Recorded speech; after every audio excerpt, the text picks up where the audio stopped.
Devin just sent a note. You guys are back. Oh, we're back. We're on the air. Oh, okay. Well, that's all right. We Guessing don't you need can't to. hear us.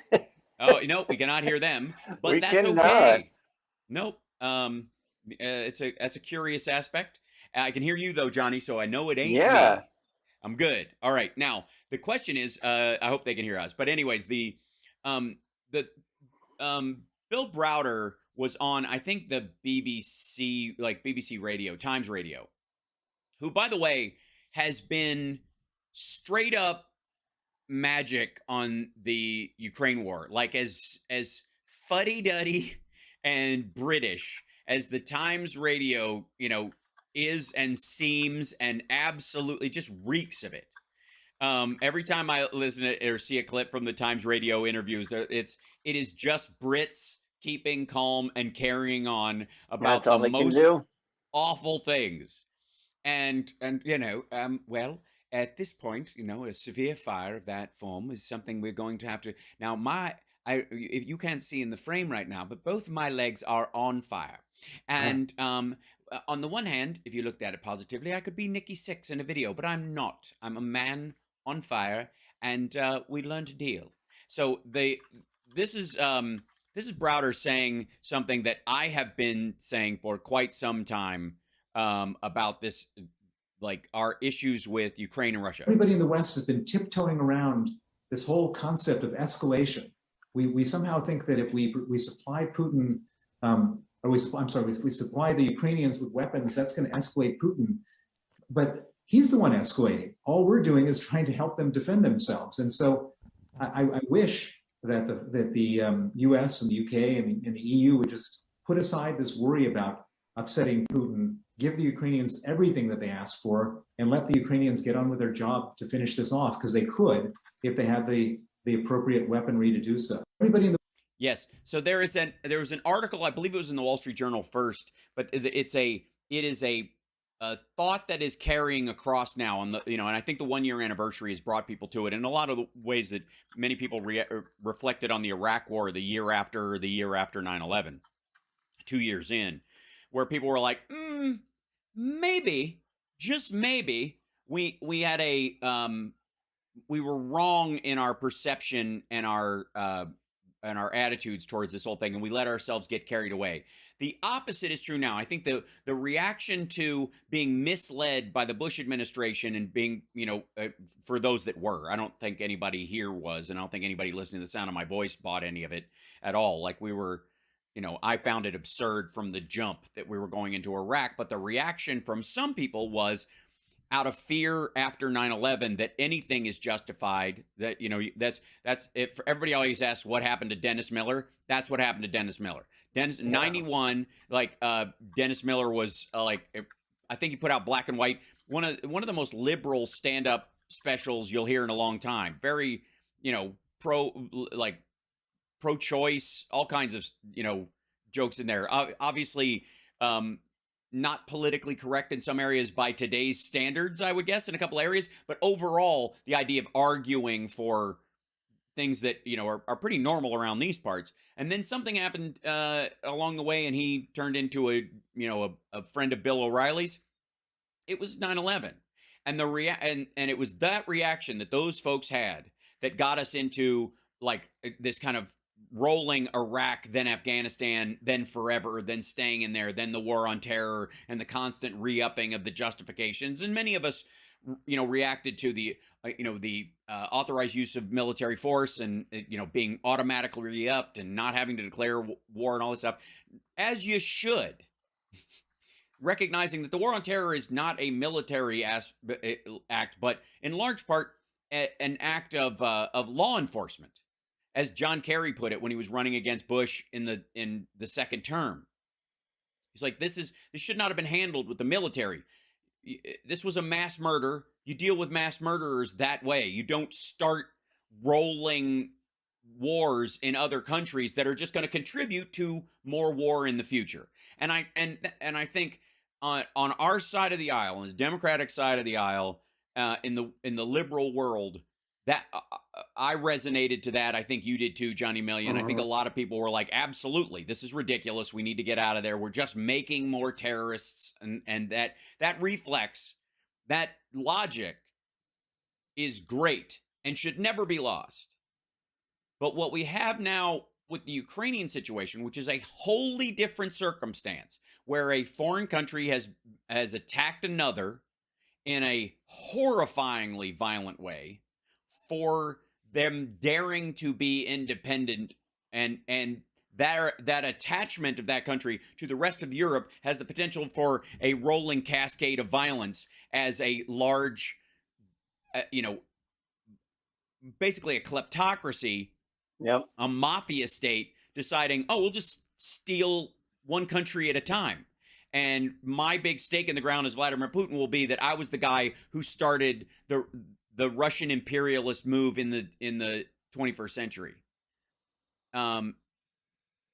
There is a huge difference in those situations. It is literally the difference between violence and self-defense. If you cannot tell the difference between violence and self-defense, you are useless in any dangerous situation. Absolutely. Police. You have no value. Your opinion has no value if you can't distinguish between those two things. You can disagree absolutely about which is which. That's an argument. Sure, That's a yeah, conversation. that's value. It's important to have that conversation. It happens in court every day. Absolutely. But if you are incapable of recognizing the difference, then all the Vladimir Putins and the Xi Jinpings of the world have to do is trigger your memory of our own government acting wrongly and saying it's a wash, while human lives are being wiped from the face of the earth while you twiddle your thumbs, because you can't make a distinction between violence and self-defense. Now, the right is doing this like crazy right now. The Gates with his Ukraine fatigue bill, Marjorie Taylor Greene, with her.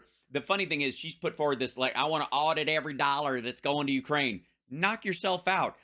Her own congressional, committee members, other people in her caucus have just been to Ukraine. They have looked at the books. That's why they were there with the auditor. There is no there. So anytime she floats this kind of thing, that Gates's thing is never going to pass, because the rest of the world is, the rest of the United States, like Senate and the House, has sense. We're not insane, and in general, and so when these things come up, yes, they're disgusting. Yes, they're disappointing. Yes, they're indicative of a callous disregard for human life. However, they aren't going to amount to a hill of beans. And the focus, in many ways, that I think we as a nation have to recognize is that, okay, you have seen a situation where your own fear or your own, just the shock of something like 9/11 was weaponized against you to create actions you do not support. And forever and a day, the rest of your life, you should always be on guard on that kind of thing. But if you knee-jerk that that's always the circumstance, if you automatically assume that, then anyone, including someone in your own government, whatever, the next Dick Cheney, because you hinge on a single point, has a very simple way of re-triggering whatever action they want from you again. Complexity has value. Diversity, being our strength, only comes from your ability to critically think in these situations.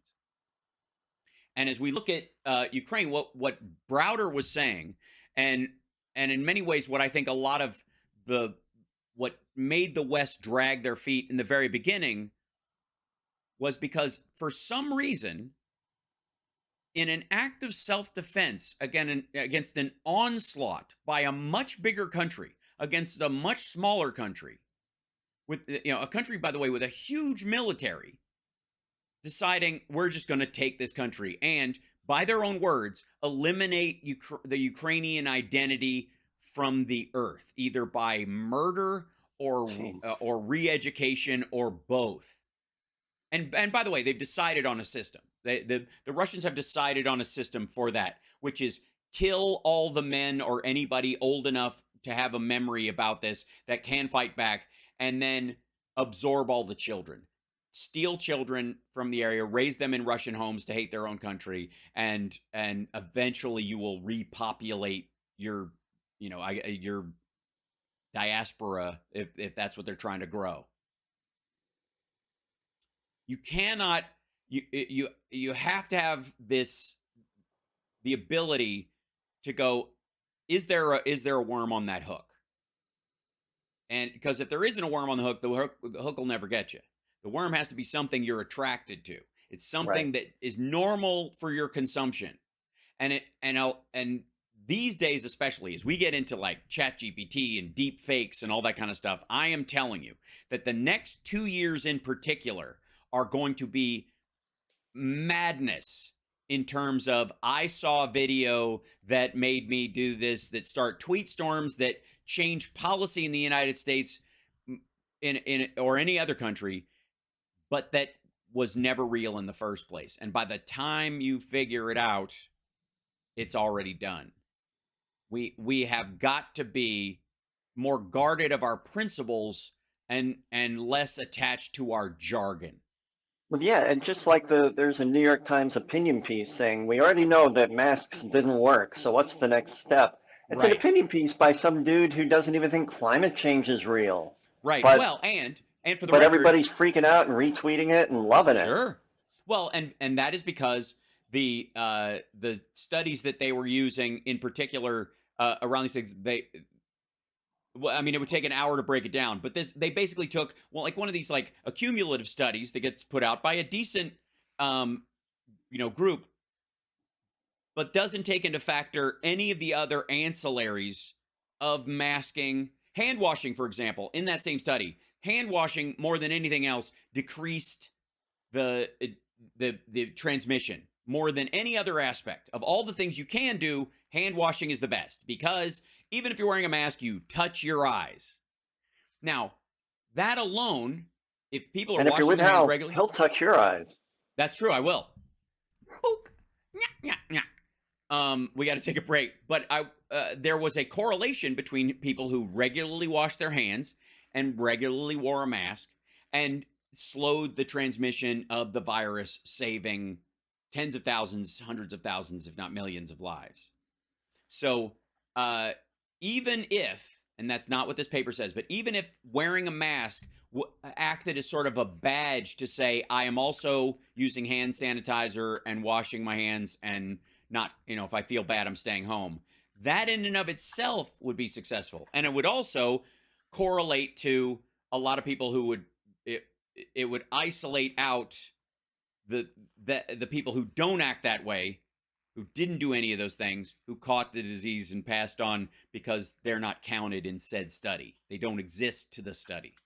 So, but again, the idea is how do we use something that's meaningful to you, even if it's brand new? I mean, look at the word liberal to progressive. We've literally gotten to the point where liberal used to be the bad word. Remember that? They were in the 90s, man. Yep. Republicans were making liberal a bad word. Then they were successful. Nobody wanted to call themselves a liberal for a long time. And then boom, part of the reason why we got compassionate conservatism is because nobody wanted to call themselves a liberal because they thought they were going to get dunked on. And they've done the same word with progressive, which they now align with directly communist. The funny thing is, because they've done that, the word liberal is coming back. That even right-wingers, centrist-y right-wingers, whatever the hell that is, call themselves classical liberals now. So, again, it's this attachment to jargon that gets weaponized instead of being able to parse out the difference in the circumstance and going, what are my ethical concerns in this? And how do I live up to my best standards? And I don't think anybody would stand by while someone else is being, murdered right in front of you by someone 3 times their size and go, but if I get involved, I don't know. It's a lot of it's going to affect my economy. Some people would, not me, and not most of the people in the sound of my voice. We'll be back right after this. It's the House Parks Radio program, mega worldwide on WCPT Radio, Chicago's Progressive Talk, WCPT 820 AM.